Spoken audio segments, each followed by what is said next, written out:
Thanks, folks. So lovely to be here. Thank you, everyone, for coming. I know last night was a bit hectic, so I appreciate you all being here. I'm going to be talking. I'm Mancini. I'm co-founder and CEO at Open Collective, the Open Collective Foundation, the Open Source Collective. Everything that you see in the wild, Open Collective, is likely my fault, so apologies for that. And we're going to be talking about building bridges between the legacy and the decentralized ecosystems to fund public goods. So here we go. Building a community is very, very hard work.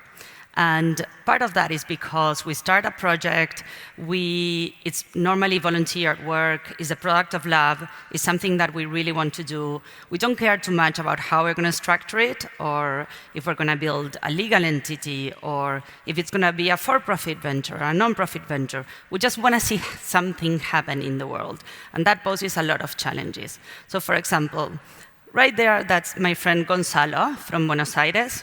I co-founded a political party in Argentina called the Net Party. We ran for Congress another lifetime ago. And that was Gonzalo manually organizing thousands of signatures that we had to get in triplicate from the street.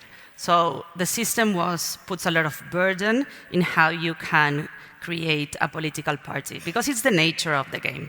They want new, nascent, more interesting proposals to be pushed away from the system, so it's very hard. We were so hell-bent in hacking the system that we even built a Trojan horse and rode it to Congress in Buenos Aires, but I'll tell you that story over drinks later tonight. Below there, folks, climate activists that are hacking together. They are trying to help companies, governments push climate agenda, so they come together, they hack on climate tech, which is great, and hacking together is great, but when it comes to deciding how you sustain your community, how you move forward, how you push beyond just coming together and doing something, we all start having the same challenges. And this is repeated over and over again. Where in the world are you going to incorporate when you are a global network of people doing interesting things? What are you going to have, a legal entity, an association, a foundation? Are you even interested in paying the costs of accountants and lawyers before you even know if your idea is interesting, it has traction? I mean, I have almost nothing against accountants and lawyers, but it's hard to argue that that's where you should be spending your time. So the collectives of this era, the internet era, are defined by peer production. They're global, non-territorial communities, and this is key. They have low trust-building opportunities because they're mostly decentralized. They don't normally see each other. They might not even have ever met each other in real life, AFK. It's very difficult to create trust in those instances. That's why you need transparent money flows, and there is an obsolescence of hierarchy. Right? Asking these communities, go incorporate somewhere in the world, have a president, have an executive director, have equity, goes against who we are. It goes against the ethos of these communities that are decentralized. It's like asking who's the president of the internet. No one, right? Everyone. Hopefully not Mark Zuckerberg or Elon Musk. So DAOs are one part of the solution to this problem, right? DAOs are decentralized autonomous organizations. They are blockchain-based entities that are allowing people to collaborate and transact with self-executing contracts, and no hierarchy. There is no structure. But the challenges of DAOs are very popular, right? We've all heard of them. I'm sure you all did. They are used to manage investor groups, some public goods, technology organizations. But they have many, many challenges when it comes to community building. The first is that they have this problem of coordination versus decentralization. The whole idea of the DAO is that no one controls it.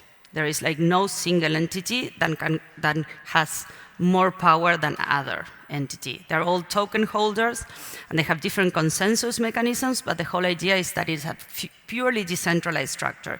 Now, when you actually want to build something with a decentralized structure, you run into a lot of issues, especially if you want to build, say, something like technology, because you need some people to, or some people's knowledge to be able to surface, right? And to be able to weigh more than maybe folks that are not so savvy on that particular area.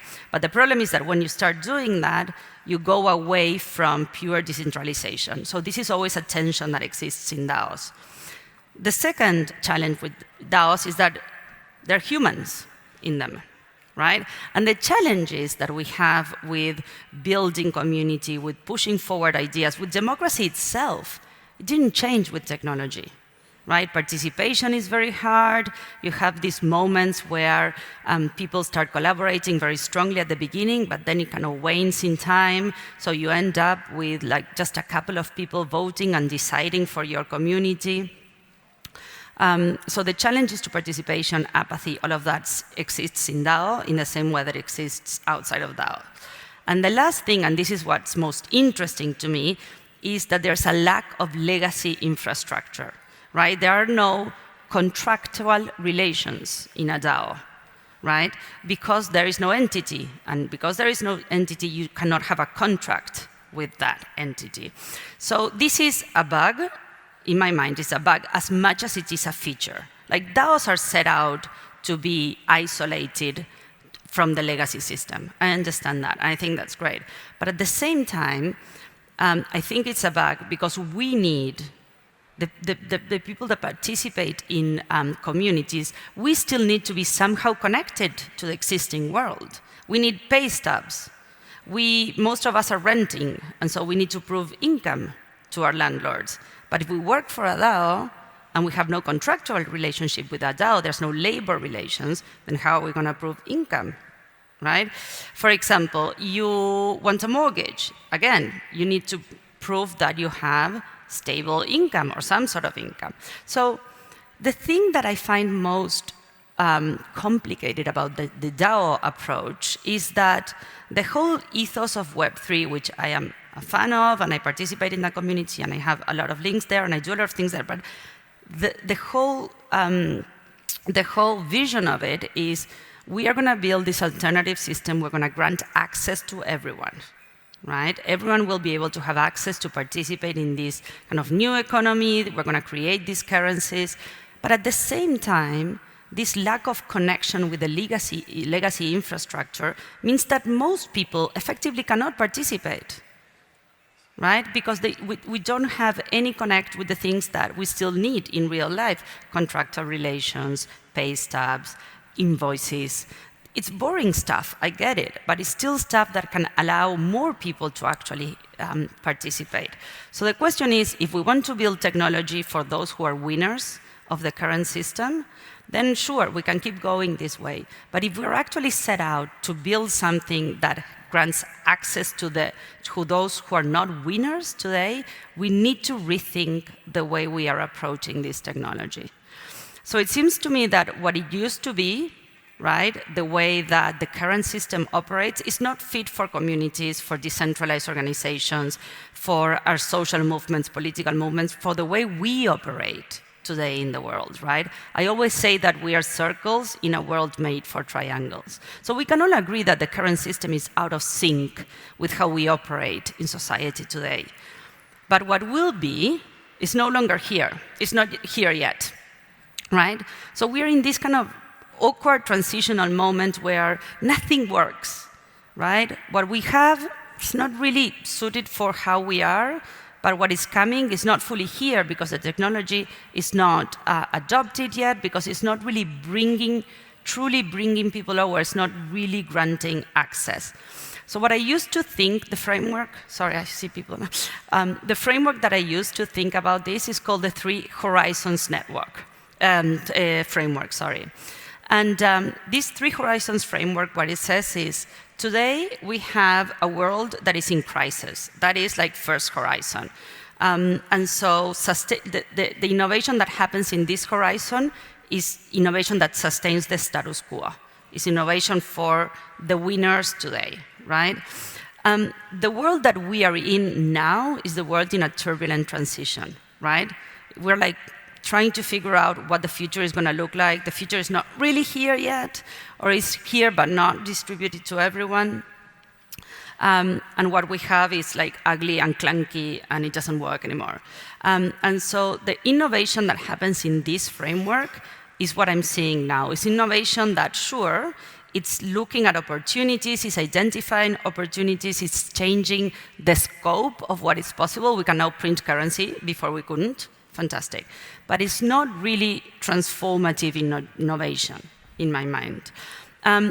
That's the third horizon, is innovation that facilitates the transition towards a regenerative culture. And in my mind, the only way of doing this is by fully incorporating in the design, in the co-creation of our technology, those who today are the losers of the current system, not just the winners, right? Because the winners of the current system, we're going to end up maintaining the status quo. We are not really going to transform the type of society that we have today.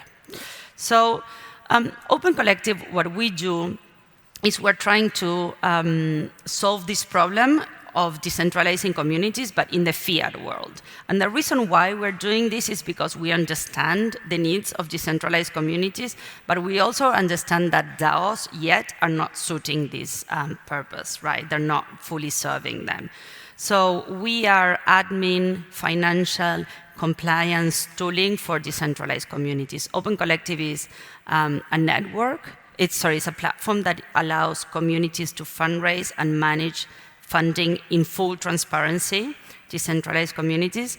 And the platform is paired with a network of entities around the world that hold the money for these collectives, that they become custodials. So now we have communities that are hiring their members, that are paying their members with benefits, competitive, not really very competitive, but as much as possible, salaries, right? They're employing people. So think about it, like now you can actually work and make a living for the community that you created.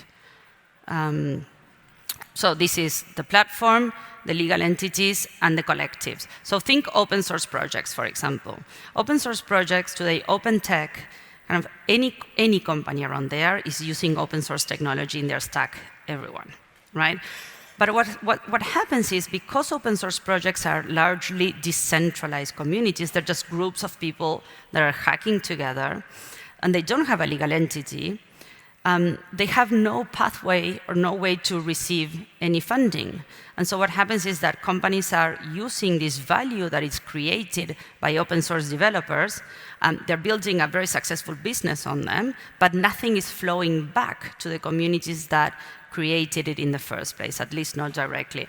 And so through our network, 4,000 open source projects are receiving project-directed funding. And so the way it works is, any company, through the Open Collective platform, gives money to the projects. That money flows to the legal entity, and then it gets directed back to the communities. So it's project-directed funding. We moved over $105 million in the hands of 15,000 communities that are currently also using the Open Collective platform. And we are funding multiple public goods. We started with open source because the ecosystem was very ripe for us to start, but we're now funding multiple public goods, commons, grassroots, community, climate activists, data trusts, social and political movements.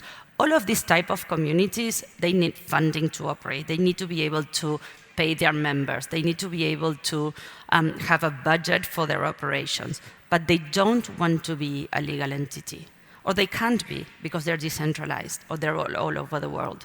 So the communities that are at the forefront of making the changes that we want to be are now being fully supported.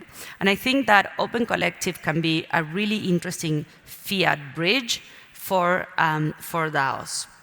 So what can we bridge? So what can we help bring over to the decentralized world so more communities can be sustainable? And again, communities that today are not the winners of the current system, right?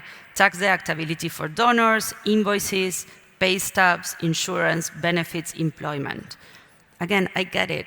Like, it's a lot more interesting to build like a fancy consensus mechanism, but there is no way that a consensus mechanism is going to be able to have the access that it claims, provide the access that it claims, unless we work on co-designing, co-creating, bringing these people over. Now, we have a trade-off. Open Collective has a trade-off, and I want to acknowledge that very clearly because this needs to be named. There is a power dynamic between the community and the legal entity that is holding the money, right? So this is a trade-off that we accept for now because we believe that the future is no longer here. But the mission of Open Collective is to make communities sustainable, to enable communities to be able to flourish and be sustained in time. If tomorrow we think that there is a new path for these type of communities to be sustainable in a way that is more decentralized, it's not dependent on existing legal entities, we are going to go there. But right now, we're still not seeing it. And so, because we have that power dynamic, and because Open Collective is a for-profit venture, the company that creates the platform, that's an additional power dynamic that exists, right? All of these thousands of communities are using our platform to make a living. But we are a platform that has investors, right? Because that's how we created it. We didn't know better. I would have done things differently if I knew, if I had known. And so we are stuck. And we just heard from the Vivaldi founder about how he's like, I don't have investors. I don't want investors. And I get that. I 100% get that. And so what options do we have as startups if we want to exit, right? You either sell your company or you go public. If you sell the company, nothing guarantees that the new owner is going to support and protect your mission, as you do. And if you go public, which is not the trajectory we're in, you need to go into this hyper-growth mode, and you end up making trade-offs that I think are not acceptable for the type of values that we have. So we're really stuck, and we are not alone. There are a lot of startups that are in this value-driven, mission-driven startup that are in the same situation. So what we're doing, we're calling it exit to community. And it's an exit not to a DAO, but to a trust. So what we want to do is to think what would happen if this piece of community technology that we have is owned by the community that it serves, right? How can we make that happen? And so we are going to be building this trust. And the hope is that the trust will be able to garner the liquidity it needs to purchase the company for the community. The trust is going to have a governance system with the collectives, with the community that it serves, right? We're thinking about how to enable collectives to buy into this, to fully own the community technology that they use. And I think this is very important because if not, we are still in this situation where the livelihoods of all of these communities are dependent on a for-profit company. I don't know if any of you remember when Facebook changed their feed algorithm, and so suddenly all of these Facebook groups that had been building these super interesting communities and large communities on Facebook, suddenly their reach was cut 10 times, and communities died because of that. And that was like a sound, business decision by Facebook. They can do whatever they want. They're a private company. And theoretically, so can we, right? So what we want to do is remove ourselves from this situation and ensure that communities can own the technology that they're supported on. So a couple of things that I want to leave you with. Whenever you're thinking about building technology, you need to think about it, co-creating it, and co-designing it with the community that you're serving, right? Otherwise, you're still building communities for those who already have access. And those who are not the winners of the current system are most likely to be able to poke holes in your technology to point at your biases and to help you see the negative externalities of what you're building. All technology has negative externalities. If you're not thinking about this, you're not thinking about it right.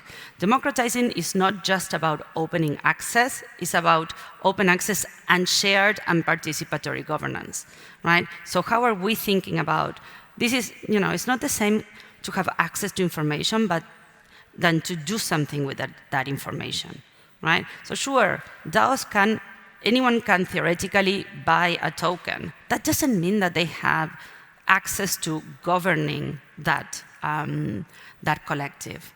So the TLDR is, do not sleep on culture, especially when you're funding public goods. If culture and the humanity of a community gets away from you, there is no consensus mechanism that is going to save it. And that's it. Thank you so much, folks. Thank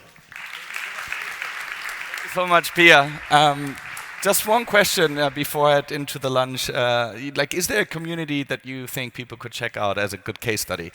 Well, if you go to discover.opencollective.com, I think we have thousands of communities, so you can filter there by mutual aid groups or open source projects or climate activists. So really you can filter by location as well. So there is no excuse for not going in there and supporting a community, really.